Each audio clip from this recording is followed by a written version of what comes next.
Come on, we want something different. Come on, we're tired of the same old stuff. Everyone talks about the same thing. Get creative. Find something different. I know, I hear it all the time. You guys get tired of hearing about the same fragrances and you want something different. And when it comes down to fragrances for the summertime, sometimes it can be kind of hard to find things that are different and also have them be good. There's a lot of different factors you have to look at, everything from price point to quality to performance being a big one, because summertime fresh fragrances a lot of times don't perform that good. There's a lot of different factors, but what I decided to do was to sit down, dig through a bunch of different fragrances, really go online and try to discover some new things, and I'm going to present them to you today. 10 summer designer fragrances that you've probably never heard of. So a couple things I want to make clear really quickly before we start. First of all, this is not my top 10 summer designer fragrances video. I'm going to try to get that out either at the end of this month or early June. It's just not quite that time yet. This is just kind of a supplementary video. So just to give you some different choices if you want to grab stuff that's going to be out of the usual. And I'm not saying that I'm not going to be wearing any of these 10 fragrances this summer, but I do have some of my personal favorites, and some of those favorites are going to be from popular designer lines, and that will be coming in a top 10 summer designer fragrances video in about a month, and I'll do the niche one to follow up. This is just kind of a supplemental video so you can start shopping around and grab some stuff that's a bit different, try a few different new things. First up, we have Caron Nuit Fraiche. This one has bergamot, ozonic notes, and gaiac wood as some of the main notes. This one's note of toilette, and I actually really like how this one smells. It's got a nice, airy, light, bright type of smell. You get a lot of that citrus. You get this nice, wispy, airy smell from the ozonic notes. And you also get a bit of a spiciness from this one, a bit of a peppery feel. It's kind of soft, it's woody, it's musky, it's fresh, it's citrusy. It's a very pleasant fragrance, a great dumb reach scent, a great blind buy scent, something that really anyone and everyone is going to like, and it's also very affordable as well.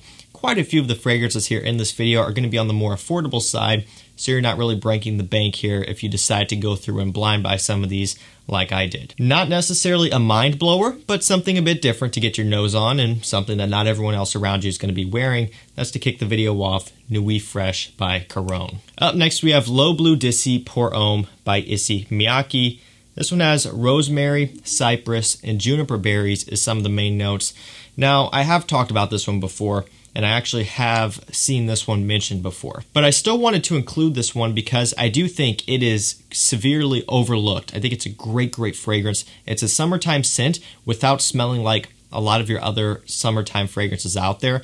It's got this herbal woodiness about it. You get a lot of that cypress in here, kind of giving a mature feel, very much a different scent compared to everything else out there on the market in terms of your fresh summer fragrances, and that's why I like it so much. That's why I like it to be in the video. And on top of that, this one also is very affordable. On discounters, you can scoop this one up for a killer price, making this one a nice summertime scent to set yourself apart. Up next, we have Ferragamo Incanto Bleue.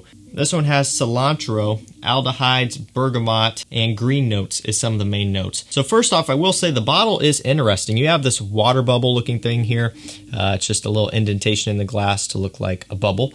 The cap, the atomizer sticks through right there. So that's the atomizer. This is the cap. It just kind of slides off like that. It's a different design. Kind of reminds me of the Tommy Bahama maritime fragrances where just the tip of the atomizer sticks through.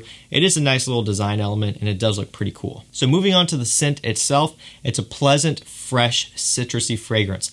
Another one that's not really going to be a mind-blowing scent. You know, you see the notes like cilantro and a few other ones in here that may make you think that's going to be super different, but it is still on the more generic side in a way. It still is something that's going to be familiar, but when it comes down to summertime, especially on the designer side of things, that's what you're going to expect. And it's also nice to play it safe when it's going to be super hot outside. If you're going to be around a lot of people, you want to play it safe. You don't want to be offending anyone when it's super hot outside and no one wants to smell a super strong, weird smelling summer fragrance if you're in kind of close quarters with each other. So this one here is very pleasant, very wearable, and just a nice mass appealing type of scent. Also very cheap. Moving along, we have Azzaro, Solarissimo, Marettimo. This one has seawater, lemon, citron, and cedarwood is some of the main notes. So interesting name on this one, and one from Azzaro that you just don't hear talked about all that much. but it is a very pleasant scent. When you smell this one, you get a ton of freshness, like a very sharp freshness, a very clean type of smell. This one kind of goes in more of the direction of clean laundered clothes in a way, just that super strong, like lavender, fresh linens, freshness, maybe a bit of florals in here as well. It's that type of scent. So what that means is that this is going to be one that's ultra inoffensive. You can wear it out and about. People are going to think you smell clean, fresh. They're going to think you smell like you just stepped out of the shower. But not in a way like a blue ambroxan fragrance, more just in a clean, fresh way. It is masculine. It does have a sexy edge about it. It's a really nice summertime, clean, fresh scent that you can't go wrong with and that you really can't offend anyone with. And this is also another cheapie, so that's always nice for the summertime to spray it on heavily. Moving along, we have Diesel Spirit of the Brave. This one has fir, cypress, and bergamot as some of the main notes. So diesel fragrances are, well, they're diesel fragrances. That's all I have to say. You love them or you hate them, that's about it. And sure, they do have some tacky bottles, like this one here. The Fist is, it's tacky for sure. But the scent is actually really good. I love the bergamot in here. I love the cypress. I love the fir. It's woody, fresh, ever so slightly sweet, but not in too sweet of a way. It's not like a sweet wintertime fragrance. It's like a sweet candied citrus, like a sweet candied bergamot, that sort of sweetness, with that nice masculine fir note in here. It's woody, it's masculine, and it's also very mass appealing. It's got this musky, woody freshness about it, and it kind of has a cologne generic smell about it ever so slightly, but I do find, surprisingly, it does set itself apart a little bit, and it goes in more of a unique direction, more than you would expect coming from Diesel. Surprisingly, diesel fragrances aren't as cheap as you may think they would be. A lot of times they're going to be around in that mid-range price depending on what you're getting and the bottle size and that sort of thing. I think these fall somewhere around in that mid-range $40, $50, although I could be wrong. This is just the original. This is not the intense. I do have the intense, but it is a bit more sweet, maybe more for fall and springtime. But this one here, though, I do think can be pulled off in a summer day. It does have that woodiness, like a fresh woodiness, a clean muskiness, nice citrus in here. It would work. I wouldn't wear it when it's super, super hot, but an early summer morning or a summer evening or just early on in summer, late spring, that sort of thing, when the temperatures aren't too crazy hot yet, this one would work really nice. And it is a diesel fragrance. It's going to be a good compliment getter. Very good mass appeal. Moving along, we have Pure XS Extreme by Paco Rabanne. This one has juniper, mint, and watermelon as some of the main notes. Now this one's interesting. I don't get so much watermelon in this one. I do get the nice juniper. I do get the nice green mint up top. Of course, you have the Zippo style lid here on this bottle. Fresh, uplifting, and bright. One thing about this is it does have a bit more of a classic feel. So it's not super youthful. There's definitely aromatic tendencies in this one. Not full-on aromatic fougere, but can kind of allude to it because the mint gives off like a green geranium feel, and normally with an aromatic fougere, it's lavender, geranium, that sort of thing. You do get the lavender in here, do get that minty green smell, so it's green, it's woody, it's musky, it's masculine. So it is aromatic for sure, but at the same time, still does have like a Paco Rabanne feel a little bit and still is really nice for the summertime. Now, I do believe I did grab this one on eBay. I don't know if these are still on discounters or not, and I don't even fully know for sure if it's discontinued or not technically. I know it was a little bit of a hunt to grab, but you can still get them easily on eBay. I will link it down below. Nice little pickup here for a good price. If you want something a bit different in the summertime, a bit more aromatic, a bit more masculine, and maybe a bit more mature, check this one out. Up next from Michael Kors, we have Extreme Rush. Blood orange, red thyme, juniper, and sage are some of the main notes. So this is one of the few from the Extreme line. We have Extreme Sky. I really like that one, actually. It's a great scent. We have Extreme Rush, Extreme Speed, which I have not tried yet, and I believe there's one more as well. But this one here, Extreme Rush, is another one that's impressive. You know, when I got Extreme Sky, that was the first one that I tried. I got it from a blind buy, kind of when it first came out. I think it was last summer. And I liked it. I was impressed with how good it was. You do get a lot of juniper out of this one, a lot of sage, a lot of thyme. It's another herbal heavy summertime scent, kind of like Low Blue Dissy that we talked about in the beginning of the video. And I think these are really, really cool for summer because it's different. If you're not a big fan of citrus, or if you're tired of citrus and you have a couple good citrus fragrances that you like and that's about it, and you want something else to throw in the rotation, something like this would work really well.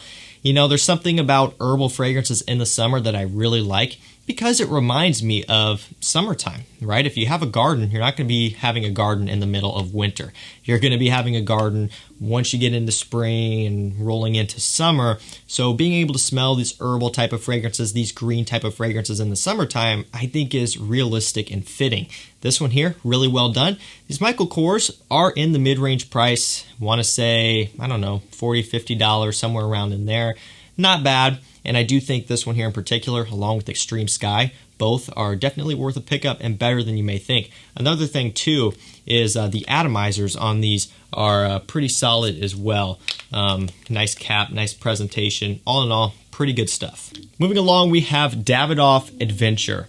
This one has orange, lemon, black pepper, and vetiver as some of the main notes. So it is a cheapie, it's a Davidoff, but it's actually pretty good, surprisingly good. Fresh, citrusy, a bit spicy.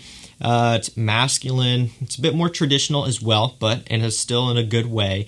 And again, very affordable. It's a Davidoff fragrance, so you don't have to worry about, you know, saving your sprays to save your money on this one. Spray it on heavily. You're probably going to need to. It's not the best performer in the world. All of these I found did pretty good on average, about 6-7 hours out of really all of these, but my skin is pretty good usually in terms of performance. Your mileage may vary on that, but pretty average and about what you would expect for cheap fragrances in the summertime. It's just one of those things where if you want to be picky, you're going to have a lot of digging to do. That's why a lot of the same summer fragrances get talked about over and over. They get repeated because they tick all the boxes of being affordable, really strong performance, good compliment getter, all of that stuff. That's hard to come by in a summer scent. We're not talking about winter oud fragrances and tobacco and rum and vanilla, which oftentimes all of them will at least check off the performance box really good. With summer scents, not so much. Davidoff Adventure though, pretty solid stuff. Bottle looks neat, is a masculine looking bottle. I like the color of the fragrance itself. Not bad stuff here. Moving down to the end, second to last fragrance, we have Low 2 Kenzo. Now this one has grapefruit, bitter orange, spruce, and juniper berries as some of the main notes. Fantastic, beautiful grapefruit opening in this one. So bright, so fizzy, so sparkling. One of the better grapefruit openings for sure on the designer side.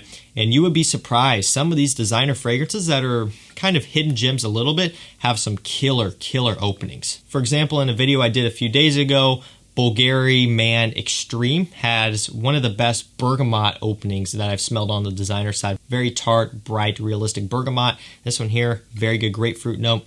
A lot of times you wouldn't even expect it. That's why this one, in my opinion, is a bit on the underrated side and is definitely worth a pickup for the summertime. Very bright, uplifting, and summery. And last up, we have 1 Million Cologne.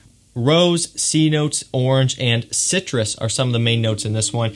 Gets compared to Invictus Aqua. It's a more floral Invictus Aqua with its own touches on it as well. Very watery, very light, very fresh. Another one that's a bit surprising. I would see this one around. I would just not really be into it. I wouldn't pay much attention to it. Finally ended up grabbing a bottle, and I'm glad I did. Pretty impressive stuff here. If you want an alternative to Invictus Aqua, it's just something that's going to be maybe a bit less strong, a bit less sharp, check out 1 Million Cologne. Alright guys, that was going to do it for me. That was 10 summer designer fragrances that you've never heard of. Let me know if you've tried some of these down below. Also let me know some of your favorite hidden gem summer fragrances that you would recommend. And if you want to grab any of these for yourself, they will be linked down below to discounters so you can do so at an affordable price. Thank you so much for watching. Stay safe, stay healthy. We'll see you tomorrow with another one. Take care.